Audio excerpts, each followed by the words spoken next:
Welcome to Sweet Life Beat Life. We hope this video helps. Hello everyone.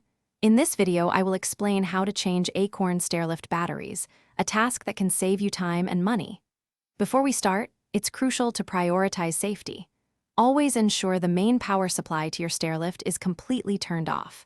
You'll need a few basic tools, including a flat blade screwdriver, Phillips head screwdrivers, and wire cutters. The whole process typically takes around 45 to 60 minutes for most people, so let's get started safely and efficiently. Now, let's get to the heart of the matter, accessing those batteries. First, you'll need to remove the seat and any decorative covers on your stairlift carriage. Next, locate the 4 screws on the seat collar and carefully loosen them with your Phillips head screwdriver.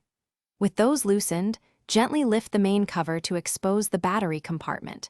You might find a large zip tie holding the wires. Use your wire cutters to snip it away, giving you clear access to the two 12-volt batteries. With the old batteries exposed, it's time for the swap. Carefully disconnect the wires from the 2 old 12-volt batteries, paying close attention to which wire goes to the positive and negative terminals. It's a good idea to take a quick photo for reference. Next, remove any metal straps or clamps securing the old batteries. Now, place your 2 new sealed lead-acid batteries into the compartment. Reconnect the wires, making sure the positive and negative terminals are correctly matched to avoid any issues. You're almost done. Once the new batteries are connected, secure them firmly with the metal straps or clamps. Then, carefully replace the main carriage cover and reattach the seat, ensuring all screws are tightened.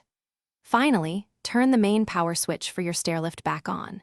It's important to allow your new batteries to charge for at least 8 hours before regular use to ensure they reach their full capacity and provide reliable service for many journeys to come. Thanks for watching. Consider subscribing if we helped you.